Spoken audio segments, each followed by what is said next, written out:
Channel वक्त की आवाज़ को सब्सक्राइब करें और बेल आइकॉन दबाएं।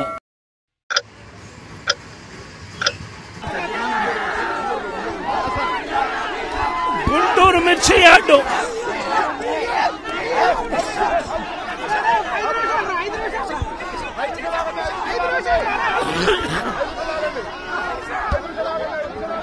సచివాలయానికి చంద్రబాబు నాయుడు గారి సచివాలయానికి చంద్రబాబు నాయుడు గారి ఇంటికి గుంటూరు మిర్చి యార్డు ఎంత దూరం?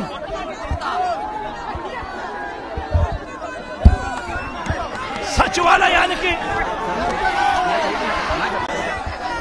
తన సచివాలయానికి కూతవేటు దూరంలో ఉన్న గుంటూరు మిర్చి యార్డులో రైతులు పడతా ఉన్న అవస్థలు చంద్రబాబు నాయుడు గారికి అర్థం కావడం లేదు. చంద్రబాబు నాయుడు గారికి రైతుల కష్టాలు కనిపించినా కూడా చంద్రబాబు నాయుడు గారి కళ్ళు మూసుకొని రైతులను కష్టాల పాలు చేస్తా ఉన్నాడు. ఈరోజు ఇదే గుంటూరు మిర్చి యార్డులో రైతులు పండించిన మిర్చి పంటకు కనీసం 10-11 వేల రూపాయల డబ్బులు కూడా రావడం లేదు. రైతులు కష్టపడి తాము పండించిన పంటను అమ్ముకోలేని పరిస్థితిలో రైతులు ఈరోజు ఉన్నారు. రైతులకు ఈరోజు ఒకవైపు తెగుళ్ల వల్ల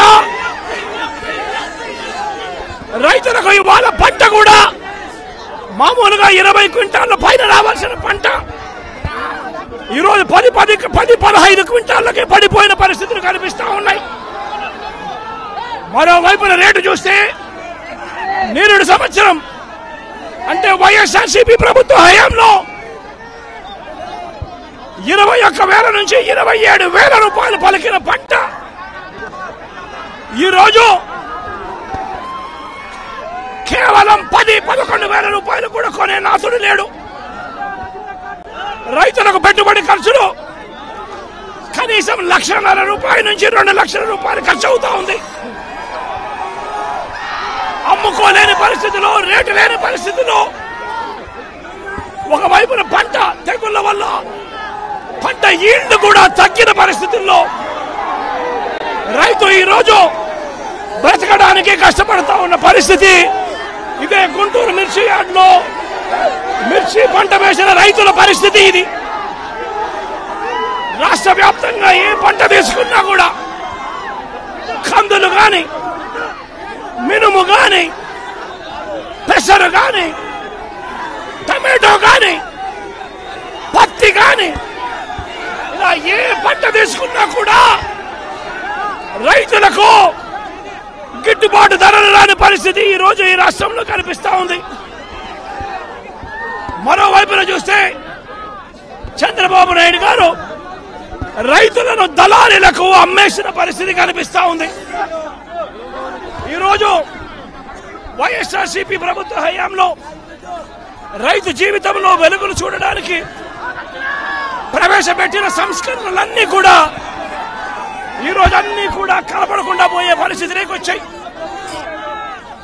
ఈరోజు గ్రామాలలో ఆర్బీకే వ్యవస్థ ఈరోజు గ్రామాలలో నిర్వీర్యమైపోయిన పరిస్థితి. ఈ క్రాప్ వ్యవస్థ నిర్వీర్యమైపోయిన పరిస్థితి. ఈరోజు గ్రామాలలో రైతులను చేయి పట్టుకొని నడిపించే ఈ ఆర్బీకే వ్యవస్థ ద్వారా గతంలో పంటలు కొనుగోలు జరిగేటివి. ప్రతి రైతు కూడా ఈ క్రాప్ కింద రిజిస్టర్ చేసుకున్న ప్రతి రైతుకు కూడా గిట్టుబాటు ధరలు వచ్చే విధంగా ఆర్బీకేలో ఈ మాదిరిగా పోస్టర్లు కనిపించేవి.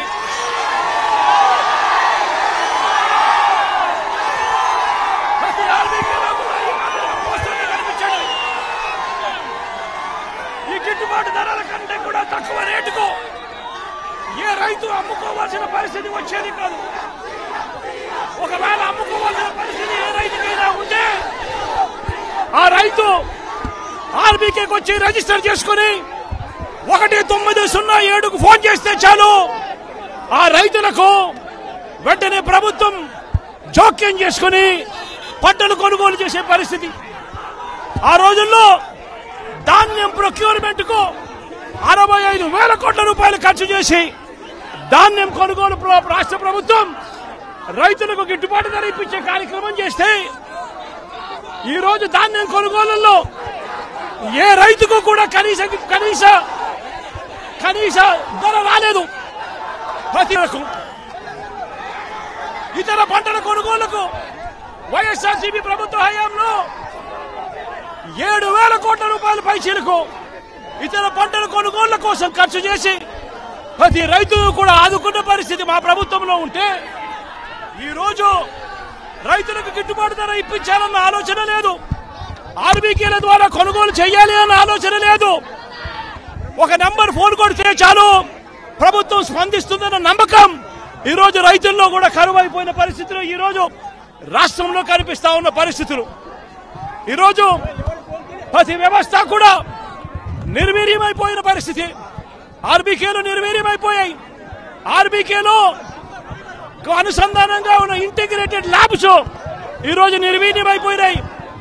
గతంలో ఎవరైనా కల్తీ విత్తనాలు అమ్మాలనుకుంటే ప్రభుత్వం ఉంది అని చెప్పి భయపడే పరిస్థితి నుంచి ఈ రోజు యథేచ్ఛగా ప్రభుత్వం దగ్గరుండి ఆర్బీకేల ద్వారా ఎరువులు సప్లై, విత్తనాల సప్లై ఆపేసిన కార్యక్రమం జరుగుతూ ఉంది.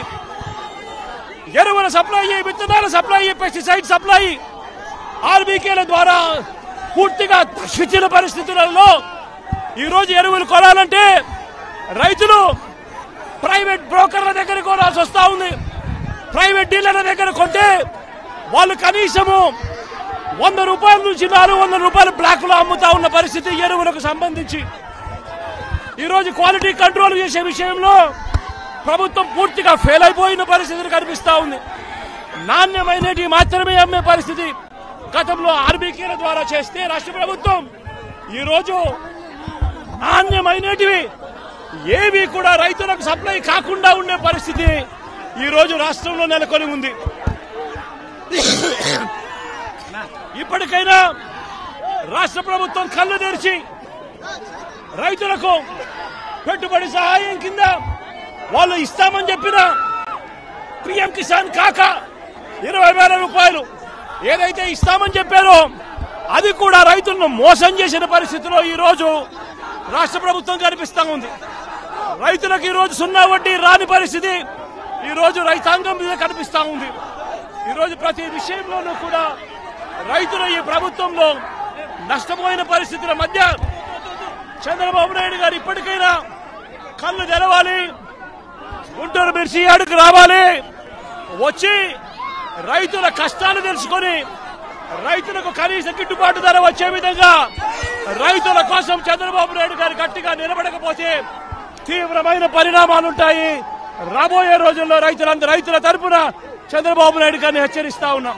ఈ రోజు ఇక్కడ కూడా పరిస్థితి ఏమిటి అంటే ఒక ప్రతిపక్ష నాయకుడు ఇక్కడికి వస్తున్నాడు అనంటే, రైతులతో మాట్లాడే ప్రయత్నం చేస్తున్నాడు అనంటే కనీసం పోలీసుల భద్రత కూడా చంద్రబాబు నాయుడు గారు ఇవ్వని పరిస్థితి. నేను ఇదే చంద్రబాబు నాయుడు గారికి చెప్తా ఉన్నా, ఎల్లకాలం మీ ప్రభుత్వం ఉండదు. రేపొద్దున ప్రతిపక్షంలో మీరు కూర్చున్నప్పుడు ఇదే మాదిరిగా పోలీసు భద్రత మేము తీసేస్తే ఎలా ఉంటుందో ఒక్కసారి ఆలోచన చేసుకో చంద్రబాబు. నువ్వు చేస్తా ఉన్నది కరెక్టా కాదా అన్నది కూడా ఒకసారి ఆలోచన చేసుకోమని చంద్రబాబు నాయుడు గారికి ఈ సందర్భంగా గట్టిగా చెప్తా ఉన్నాం, విజ్ఞప్తి చేస్తూ.